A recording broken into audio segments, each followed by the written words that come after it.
In 2015, police in New York were alerted to a very strange death. The victim, who was a pillar of their community, had died suddenly and unexpectedly, and their autopsy had revealed something very unusual. So the police began digging into the case, and eventually, after a few major twists and turns, they would get to the shocking truth. And the truth could be summed up in one word: evil. But before we get into today's story, if you're a fan of the strange, dark, and mysterious delivered in story format, then you've come to the right podcast, because that's all we do, and we upload twice a week, once on Monday and once on Thursday. So, if that's of interest to you, please invite the 5-star review button out for dinner for their birthday, but have the waitstaff sing happy birthday to you. Also, please subscribe to the MrBallen podcast wherever you listen to podcasts so you don't miss any of our weekly uploads. Okay, let's get into today's story.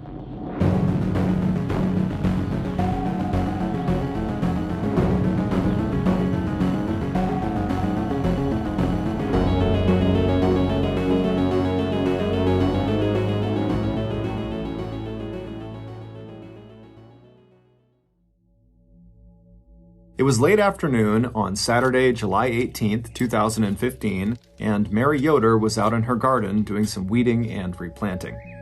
It had rained early that morning, but now the sky over the little town of Whitesboro, located in the rural center of New York State, had the perfect amount of cloud cover, just enough to take the edge off the summer sun and heat.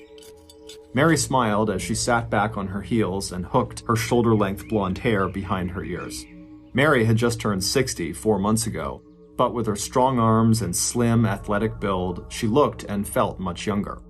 Not that age, at least as a number, was anything that Mary spent a lot of time thinking about. What interested her much more was healthy living and enjoying all the experiences and wisdom she had gained over the years. And at 60, she'd had enough time to develop a true passion for most of her hobbies. These included making beautiful hand-thrown pottery, trying out all forms of exercise, making sure she and her family ate well, and, most recently, learning how to belly dance. But in the spring and summer, it was her prized garden that Mary loved the most. And every minute she spent out there among the flowers and vegetables, enjoying the natural beauty of her quiet surroundings, just added to her feelings of contentment and gratitude. Mary turned away from her garden and looked up from under the brim of her old baseball cap at her comfortable 4-bedroom house that she shared with her husband, Bill. Not only had the two of them been married for almost 40 years, they were also business partners and chiropractors, healthcare professionals who treated pain related to nerve and skeletal disorders by manipulating a person's body. It was a method that some of their patients referred to jokingly as, quote, getting their backs cracked.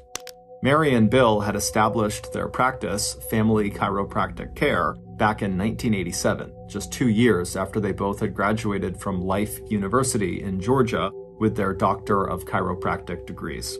It had felt good to come back to New York. Mary had been born there, and it was where she had originally met Bill back in 1977 when they were both attending undergrad at the University of Buffalo. 28 years after setting up their private practice, Mary and Bill both still loved Whitesboro, which was nestled right between the Adirondack and Catskill Mountains in a beautiful valley of land that bordered the Mohawk River. With under 4,000 residents, Whitesboro was more like a rural village than it was a big bustling town.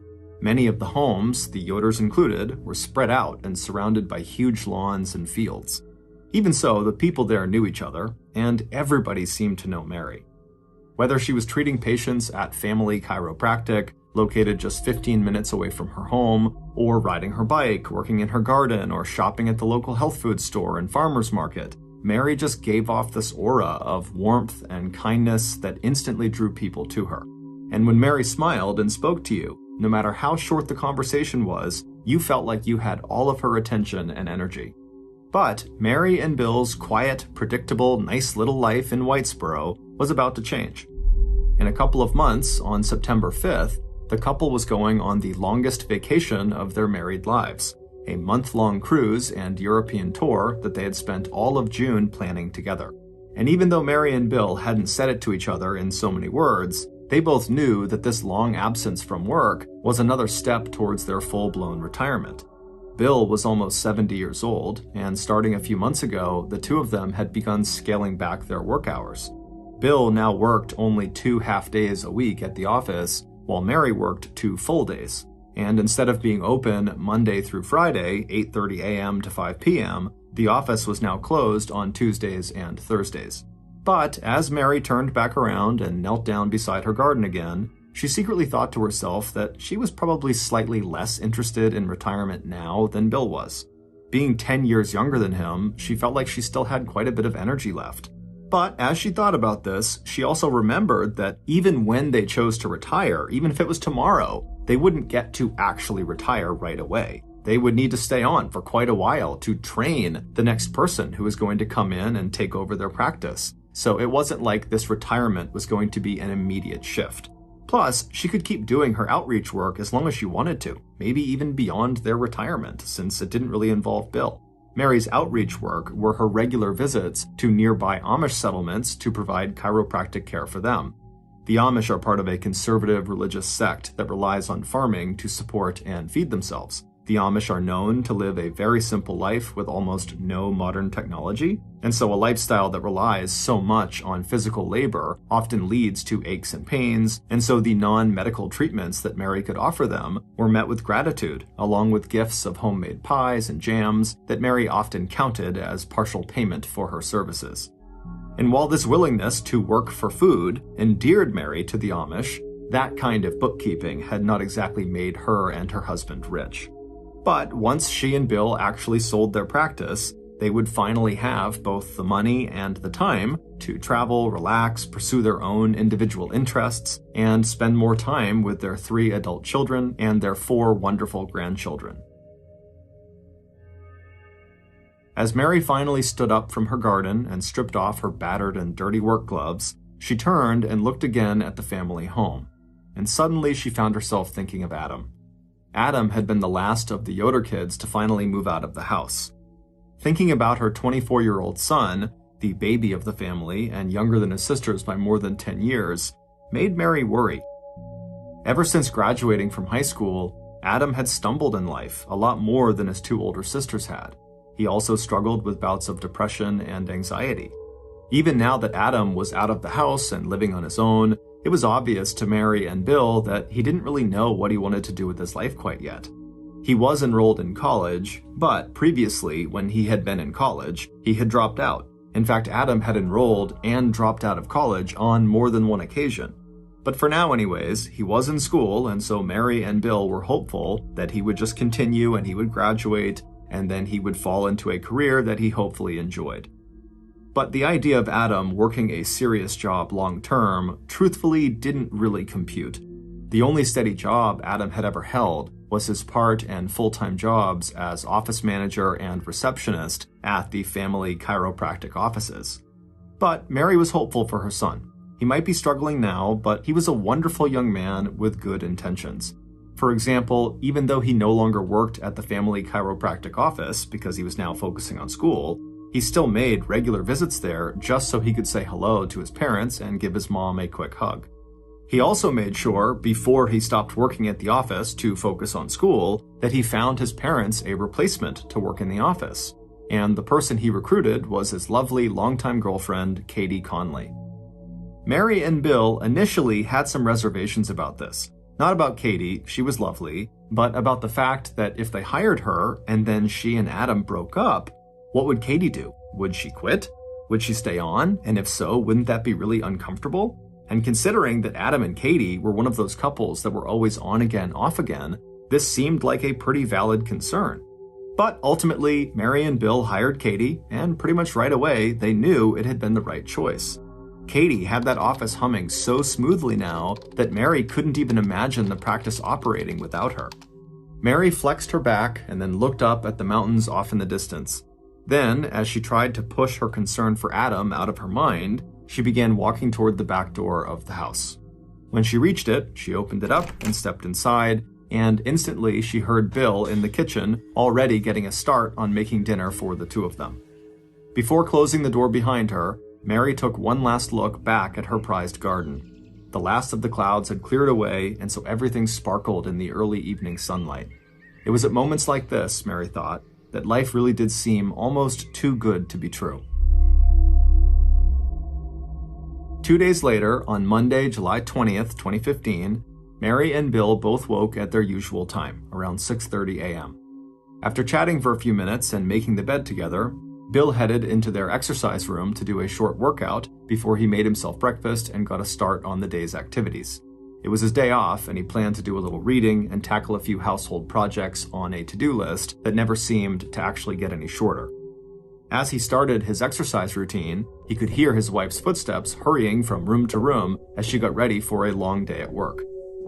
Mary always moved at top speed, and after 37 years of marriage, Bill knew that what his wife appreciated more than anything on a Monday morning was for him to stay out of her way. And since Mary had never been much of a morning eater, Bill also knew better than to offer to make her breakfast.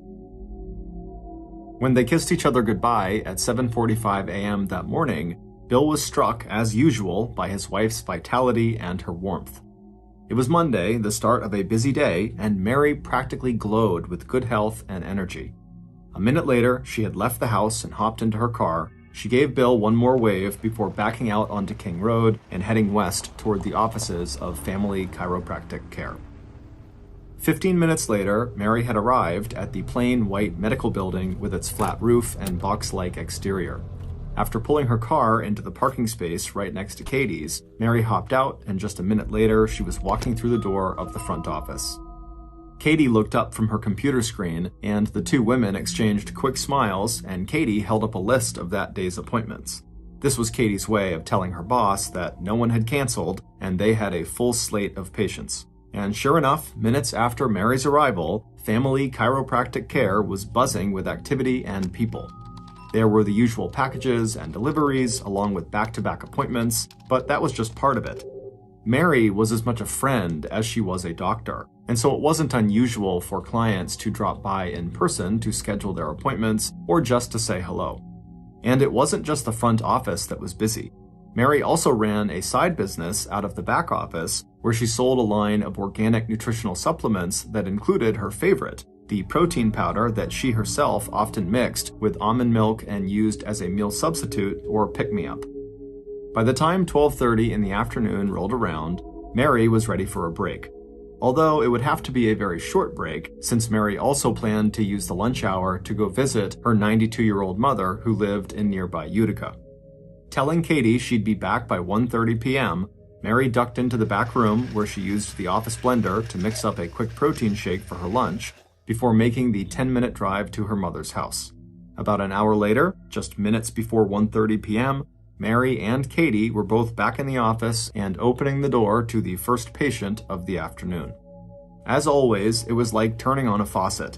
Almost immediately, the office was alive with the sound of voices and the gentle clink of the doors opening and closing. It wasn't until Mary's 2:30 appointment that she started to notice something was wrong. She had just said hello to her patient, a woman named Elizabeth Kelly, who had been coming to Mary and Bill for 17 years, when Mary suddenly had to excuse herself to run to the bathroom. Aside from the occasional cold, Mary hardly ever got sick, and yet here she was, her hands gripping either side of the toilet, throwing up into the toilet bowl. As soon as her stomach had calmed down, Mary stood up, she cleaned the toilet thoroughly before scrubbing her hands in hot soapy water and then rinsing her face. When she got back out to the exam room, her patient looked concerned and asked Mary if she was feeling okay. It was just very unusual for Mary to look so uncomfortable and distracted.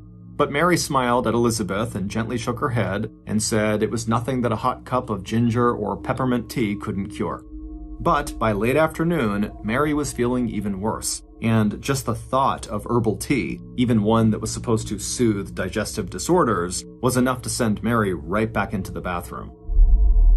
By 4:30 p.m., it was obvious to Katie that her boss was not feeling well because she was watching Mary make constant trips to the bathroom.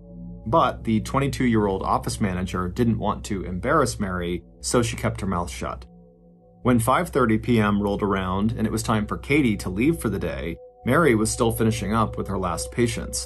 Before turning off her computer, Katie stood up and peeked her head into the exam room where Mary was working. In her quiet and now very concerned voice, Katie asked if Mary needed anything or maybe wanted Katie to stay until Mary was finished. But Mary shook her head no. She thanked Katie for the offer and told Katie to just be sure to lock the door and flip the open sign to closed when Katie left. At 6:45 p.m., Mary was finally finished with her workday.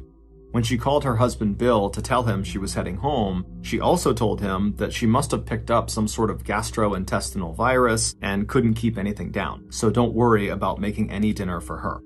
When Mary arrived home 15 minutes later, she barely paused long enough to shut the car door behind her before rushing into the house and heading straight for the bathroom. By bedtime, Mary was too uncomfortable with diarrhea, vomiting, and abdominal pains to sleep upstairs with Bill. Instead, she told her husband she'd rather just rest downstairs on the couch close to the downstairs bathroom. She told Bill not to worry and that she was sure she'd be feeling better by tomorrow. But when Bill came downstairs the next morning, Mary looked even worse. She was so pale and sweaty and disheveled that right then and there, Bill grabbed the telephone and he called their oldest daughter, Liana, a medical doctor who lived 6 hours away in Long Island, New York.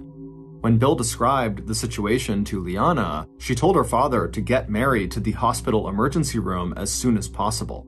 At first, Mary wanted to wait long enough to take a bath and clean up, but even as Bill started filling the tub, Mary changed her mind. Almost too weak to stand up from the couch, she told her husband they needed to leave right now. By late afternoon, after Mary had been admitted to the hospital and doctors had begun aggressively treating her for what appeared to be a vicious stomach bug, Mary started to feel better. At about 6 p.m., Mary was finally all washed and clean, she was reasonably comfortable, and she was fully rehydrated. Also by 6 p.m., the doctors had looked over Mary's various scans of her bones and organs, and there were no signs of trauma or disease. Additionally, her blood work had come back and it was all normal. So even though they didn't know for sure, the doctors were reasonably confident that it really had just been a bad stomach bug. But because Mary's symptoms had been so severe, doctors wanted to keep her overnight, just to make sure that she really was on the mend before letting her go back home. At 9 p.m., Mary smiled at Bill, who had been sitting by her side the whole time, and told him to go back home and get some sleep. If there was any change in her condition, she or the nursing staff would give him a call. Bill thanked Mary and then gave her a kiss, and then he walked out of her room and made his way toward the front doors of the hospital. Within the hour, he was back at the Yoder house in his pajamas, brushing his teeth. When he was done, he turned his cell phone off and plugged it into a charging station in one of their empty bedrooms upstairs. Then he made his way across the hall to his own bedroom and climbed into the bed. By 10 p.m., he was fast asleep. It wasn't until the next morning at 5 a.m., when Bill heard a ferocious pounding on the front door, that he realized something must be terribly wrong. When he pulled on his bathrobe and stumbled downstairs to open the door, he saw 2 state troopers waiting for him in their gray uniforms and broad-brimmed Stetson hats. They told Bill he had to get to the hospital right away. Mary had been moved overnight from an observation room to the intensive care unit. While Bill had slept peacefully, Mary's doctors had called Bill's cell phone and their landline again and again, trying to alert him to the fact that Mary was now gravely ill and fighting for her life, but Bill had not answered. The state police escort took Bill right into the parking lot of the hospital where Mary was staying. By 5:45 a.m., Bill was sitting in the ICU waiting area, calling each of his children to tell them it was time for all of them to get to the hospital as fast as they could. Then he made the same call to Mary's 5 sisters, 2 brothers, and her 92-year-old mother. And then finally, Bill was allowed into Mary's hospital room, and what he saw shocked him.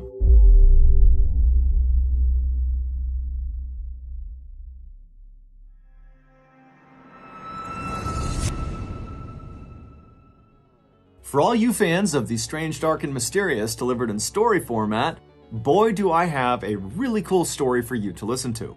It is a brand new supernatural thriller audio series on Audible called The Prophecy.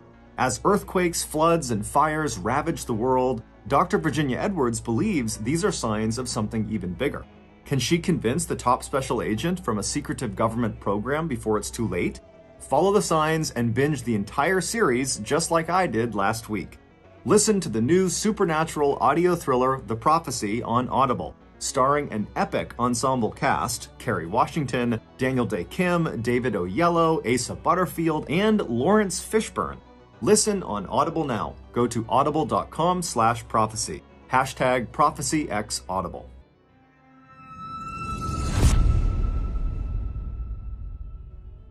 Today's podcast is sponsored by BetterHelp.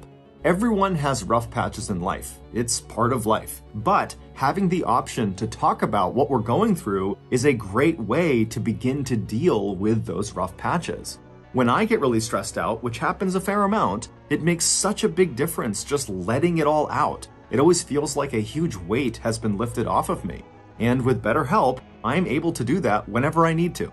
BetterHelp is an online therapy platform that offers video, phone, and even live chat-only therapy sessions. But you don't ever have to be on camera if you don't want to be. BetterHelp matches you with your therapist in under 48 hours, and if you ever want to change your therapist, it's free and easy to do that. In addition to just being more practical than in-person therapy, BetterHelp is also way more affordable. And they even have financial aid available to anyone who needs it. So if you feel like you have a lot on your mind, you feel burdened by it, and you have no one to talk to, well, change that today. Try BetterHelp. My listeners get 10% off their first month at betterhelp.com/MrBallenPod. That's BetterHelp.com/MrBallenPod.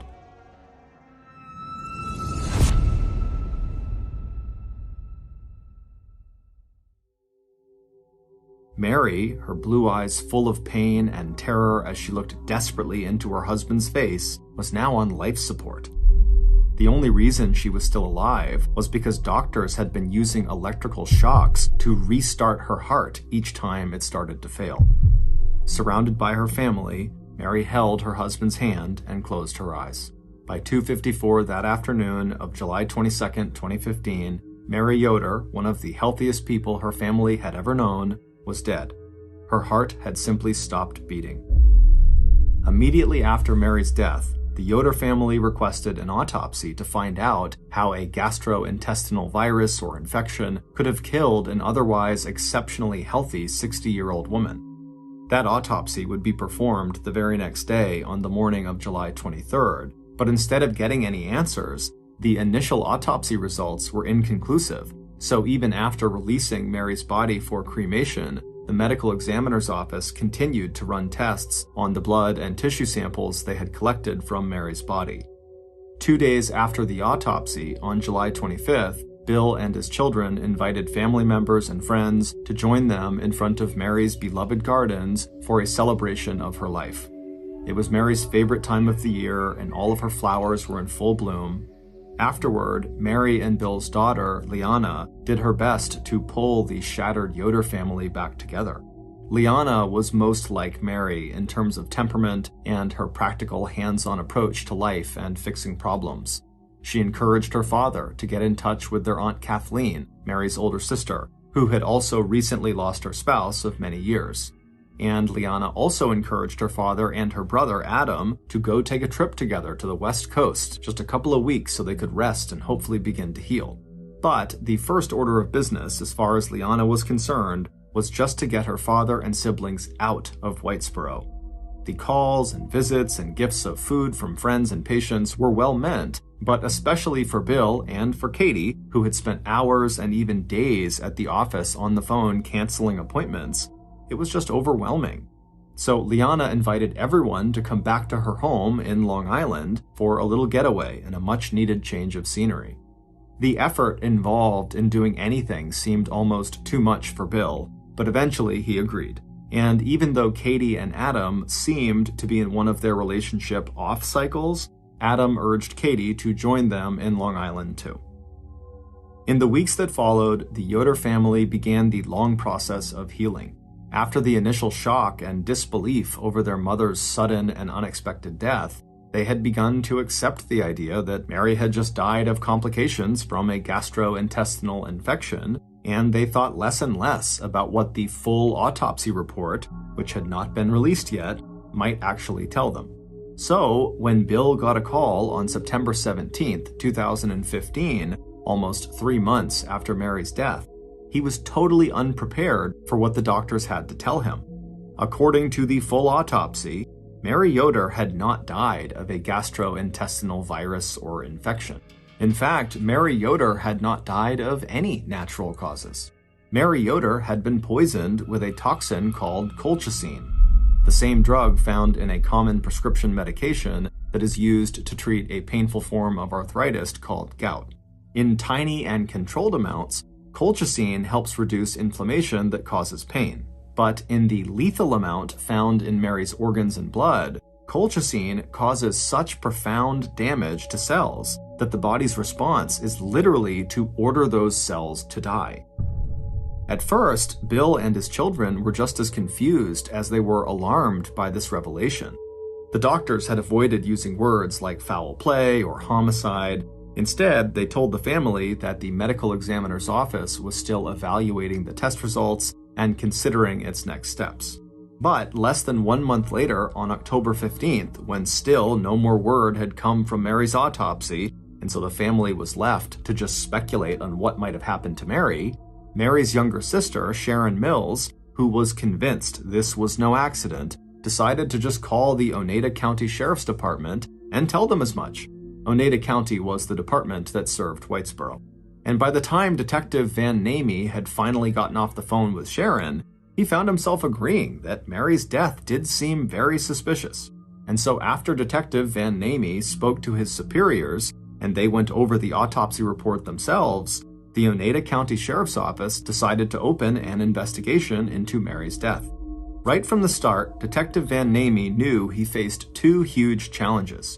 Mary had died almost 3 months earlier, and if she had in fact been murdered, the trail was already going cold. He also knew from discussions with the medical examiner's office that it would be very hard to track down the source of the colchicine that had killed Mary, as doctors, either Mary or Bill, could have ordered colchicine, and since the drug also occurs naturally in some plants, investigators would have to check into Mary's gardening habits and what pesticides or chemicals she had been exposed to. And once Detective Van Namey found out that Mary was a heavy user of nutritional supplements, he knew it was possible that the poison could have been in one of her supplements. And so knowing he was getting a very late start and had some serious challenges ahead, the detective did not waste any time. He immediately requested access to Bill and Mary Yoder's phone records, and although Mary did not have a life insurance policy, so no one close to her stood to get a payout if she died, the detective still started to take a closer look at the Yoder's finances. Detective Van Namey ordered deputies to conduct interviews with family and friends to find out more about Mary's private life. He asked Katie Conley to come down to the station and give a statement about Mary's last day at work on July 20th, and he talked to the patients who had seen Mary that morning and afternoon. He arranged to have the supplements in Mary's back office at Family Chiropractic tested for the presence of colchicine, and when it came to people of interest, Detective Van Namey already had one name at the top of his suspect list. In a town as small as Whitesboro, people were bound to talk, and if some of the rumors investigators had heard were true, it sounded like maybe Mary's perfect marriage wasn't so perfect after all. It would turn out that within 2 weeks of Mary's death, Bill had indeed connected with Aunt Kathleen, like his daughter Liana had suggested he do. Kathleen had recently lost her husband of many years, and she lived near the Yoder household, and so Liana figured she would be a good person to speak to as Bill went through his own grieving process. But apparently, Bill and Kathleen had begun doing more than just chit-chatting. By mid-September, just 2 months after Mary's death, Bill had become sexually and romantically involved with his sister-in-law. That relationship between Bill and Kathleen had caused a lot of tension among Mary's other siblings. One of Mary's sisters suggested that Bill was after Mary's money, and that in the weeks just before she died, Mary had placed a call to a marriage counselor, presumably to discuss problems in her marriage. And one of Kathleen's neighbors reported seeing Bill and Kathleen sharing a passionate embrace before Mary's death, suggesting that maybe Bill was having an affair while Mary was still alive. And while all of that was still unproven speculation, detectives did know one thing for sure about Bill. Mary's husband did not have an alibi for Monday, July 20th, the day investigators were now sure Mary must have ingested the colchicine that would later kill her. When Bill was interviewed by investigators, he conceded that him being home alone all day on July 20th with no alibi did make him look suspicious, but it was the truth, and he swore he had nothing to do with his wife's death. He then told police that if she really had been poisoned on the 20th, then there were dozens of people who could have administered the toxin, because on workdays, dozens of people, clients, friends, colleagues, workers, would all pass in and out of family chiropractic, and so they would all have had access to Mary. When detectives asked Bill why he had turned his phone off and put it in the other room on the night Mary was in the hospital, Bill said he never slept with his phone nearby. It was just habit. And when he left the hospital, the doctors had told him that Mary was going to be okay, so he was not on heightened alert. And as for why he had not picked up all of the calls placed to the landline phone at their home that night, Bill said there was no landline extension in his room, so he just didn't hear the phone ringing in the other rooms, and so he never woke up to it. As for his decision to have Mary's body cremated, despite the autopsy report being inconclusive, Bill said cremation was what Mary had wanted, and the medical examiner had released her body. And Bill was told they had all the tissue and blood samples they needed for further testing. Bill also freely admitted to his relationship with his sister-in-law Kathleen, but told detectives that he and Kathleen had never been involved either romantically or sexually before Mary died. And as for Bill's relationship with his wife, Bill never wavered on his description of their marriage as being strong and getting even stronger. They were in the process of planning a month-long vacation together, and after that they were looking forward to retirement together. And according to Bill, the only reason he had even been drawn to Kathleen in the first place was because of his crippling grief over his wife's death. As for being motivated to harm his wife for her money, Bill said that was absurd. He had an inheritance that he had gotten from his father, and he knew that as soon as they sold their medical practice, he and Mary would both get to live very comfortably for the rest of their retirement. But even as Detective Van Namey began following up on all of the things that Bill had said during his interview, the investigation into Mary's death took a sudden and completely unexpected turn. On November 26th, roughly 4 months after Mary's death, both the Oneida County Sheriff's Department and the Office of the Medical Examiner received copies of a shocking letter. A letter that would instantly put a new name at the top of Detective Van Namey's list of possible suspects. A name, to that point, that no one had considered. Spread across 2 typewritten pages, the letter gave chilling details of how someone had intentionally killed Mary. And midway through the description of motive, method, and the crushing grief that the killer felt after committing the murder, the killer revealed their identity. It was Mary's own son, Adam Yoder. When Detective Van Namey finished reading this letter, he carefully slipped it into a clear plastic evidence bag. Then he took off the gloves he'd used to handle the letter and sat back in his chair. He told his deputies to get the letter over to the forensics lab and test for fingerprints and DNA.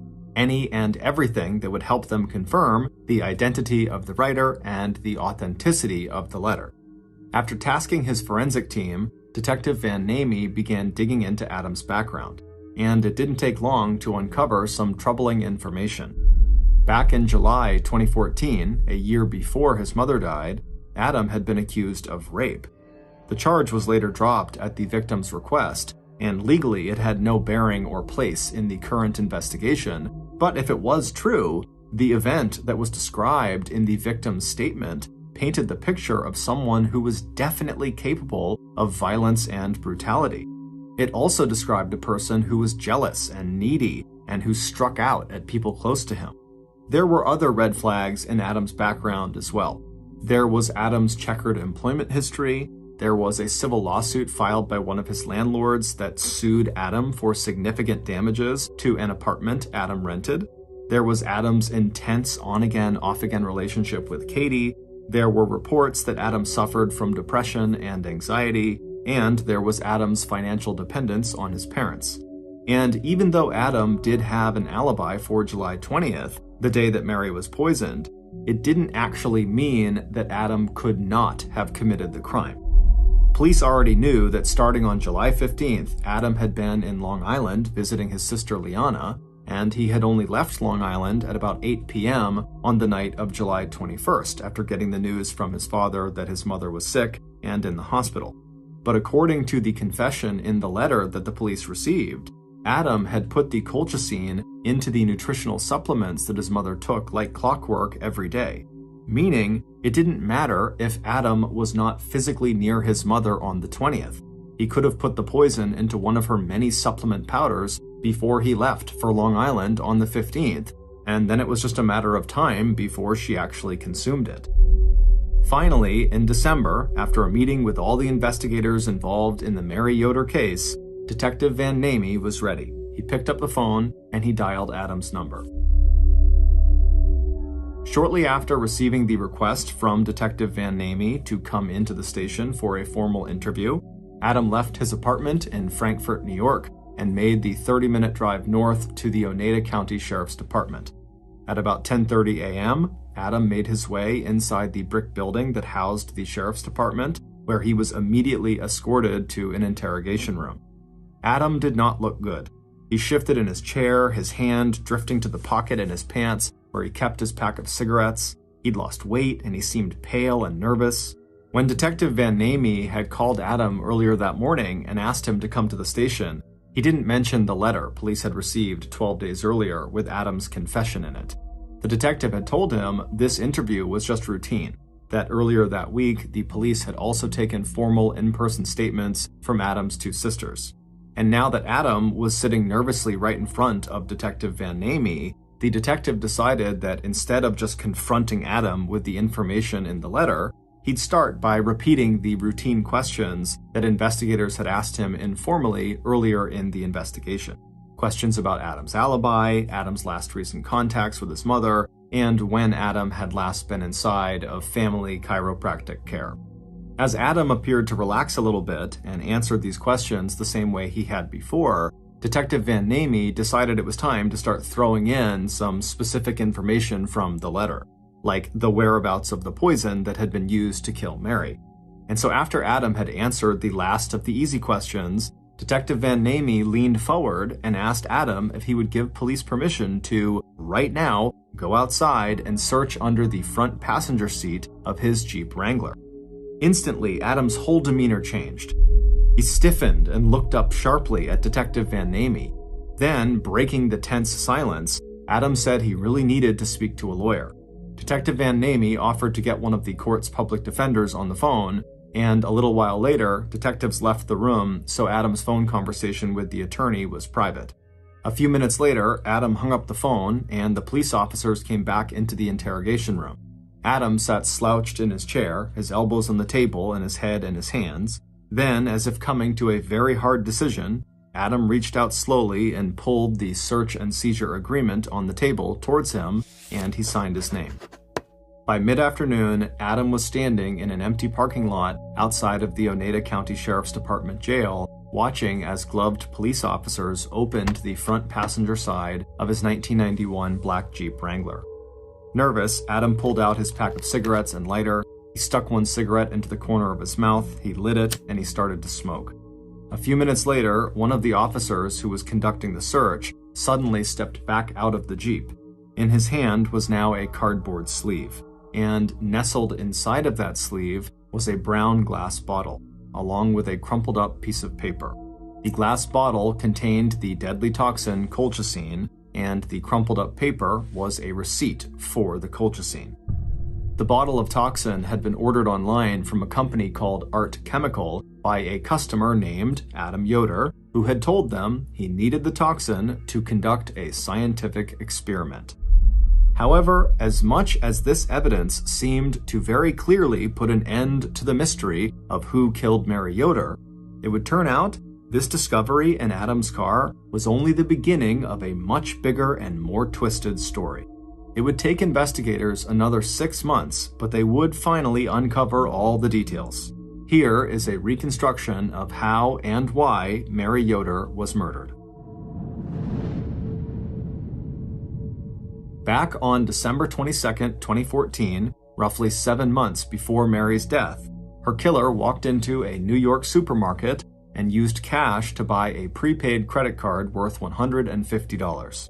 9 days after that, Mary's killer used that prepaid MasterCard to pay for 1 gram of the deadly toxin colchicine that they had just ordered online from a company called Art Chemicals. The killer also made sure to use a fake email account when they checked out. Because colchicine is a lethal and therefore regulated substance, Art Chemicals required a letter of intent from the purchaser that stated how the toxin was going to be used. The killer had already prepared that letter, typed on Family Chiropractic Care letterhead, saying that the poison would be used in a series of plant experiments. At the bottom of the letter were 2 signatures, Adam Yoder and Mary Yoder. 2.5 months later, on February 6, 2015, the package containing the colchicine arrived at the bustling office of Family Chiropractic Care. Like every other delivery, Katie just got up and signed for it, and then without opening it, she set it down with the other packages near the front desk. And then later that day, Mary's killer would secretly grab that package and smuggle it out of the store without anyone noticing. 5 months later, on Monday, July 20th, Mary's killer slipped into the back office of Family Chiropractic Care, where Mary kept and sold nutritional supplements. After making sure no one else was back there, the killer pulled the brown glass bottle of colchicine from their coat pocket. The killer had done plenty of research, Googling website after website that described in detail the effects of colchicine and the tiny margin that existed between lethal and non-lethal doses. 1 gram was more than enough to poison dozens of people, so Mary's killer had to measure out the exact amount, enough to cause death even if Mary sought medical treatment right away, but not enough that Mary would die immediately. Mary's killer wanted Mary's death to take a few days. This way, it would seem like Mary had died of a gastrointestinal virus or infection. The killer also knew that once they administered a lethal dose of colchicine, there was no turning back. Mary's death would be a foregone conclusion. Because colchicine is a poison that spreads very quickly throughout the bloodstream. As soon as the toxin comes in contact with a human cell, it damages the cell so profoundly that the body's response is to order that damaged cell to self-destruct. Meaning, what would appear to Mary and her family and doctors as vomiting, diarrhea, and abdominal cramps was really the slow and horribly painful process of Mary's tissues committing suicide. Mary's killer carefully measured out an amount of colchicine that was equal to several dozen individual grains of sugar. Then the killer added them to the ingredients Mary would use to make her lunchtime protein shake. The killer then carefully closed the brown bottle and slipped it back into their coat pocket, and then seconds later, they were gone. A few hours later, it was time for lunch. Mary stepped into the back office, and even though she'd had a busy morning, she still had plenty of energy. She glanced at her watch, 12:30 p.m. At least her last morning appointment had ended on time, which meant she could still make the short trip out to Utica and visit her 92-year-old mother. Still thinking ahead to the rest of the day, Mary quickly moved toward the small refrigerator and pulled out the carton of almond milk and set it on the counter next to her open container of protein powder. She looked inside the can and saw there was just about 1 serving left. After mixing together the powder and almond milk in the blender, Mary turned on the blender and waited until the mixture was thick and frothy. A few minutes later, Mary tipped the last swallow of the protein shake into her mouth. Before leaving the office, Mary washed out the empty glass and the blender jar and called out to Katie that she'd be back in the office by 1:30 at the latest. By the time Mary left the office to go visit her mom in Utica, she was already dead. She just didn't know it yet. Sitting by herself on the couch in the living room after she had shooed her husband Bill to their bedroom upstairs, she had no way of knowing that there was no European vacation ahead for her. No retirement and no more warm summer days spent in her garden. The only thing in Mary's future now was 48 hours of intense physical and emotional suffering followed by death. Mary would have one brief period the next day in the hospital when pain and anti-nausea medication along with replacement fluids would blunt the symptoms of her body's internal collapse. But by the time Mary's husband had fallen asleep peacefully at their home on the evening of July 21st, Mary's organs had already begun to shut down. And by the time her children and husband had gathered at the hospital on July 22nd, Mary's heart would only have enough strength to keep beating long enough for Mary to say goodbye to her husband and her children. Meanwhile, as Mary slipped into cardiac arrest at 2:54 p.m. on the afternoon of July 22nd, Mary's killer sat by themselves in the quiet, empty office at Family Chiropractic Care. Caitlin Conley, affectionately known for years to Bill and Mary Yoder as Katie, their trusted family friend, their office manager, and their son's longtime girlfriend, stared at the screen on her cell phone.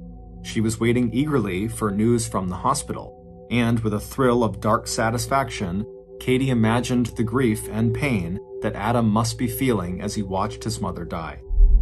It would turn out Adam and Katie didn't just have an on-again, off-again relationship. They had an incredibly toxic and abusive relationship. And when Adam had finally broken up with Katie for good back in August of 2014 after Katie had accused him of raping her, Katie had snapped.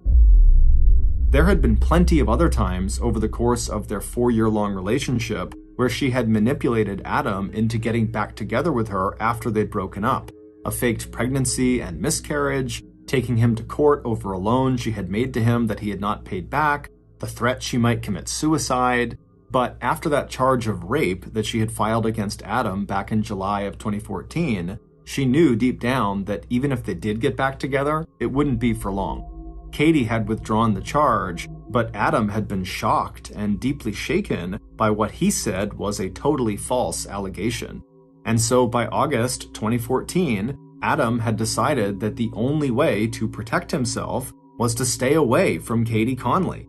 But Katie couldn't let that happen, at least not without making Adam suffer first.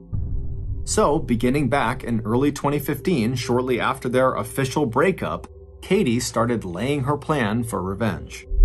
She would take from Adam the thing he loved the most, the person who was always there when he needed help, his mother, Mary Yoder.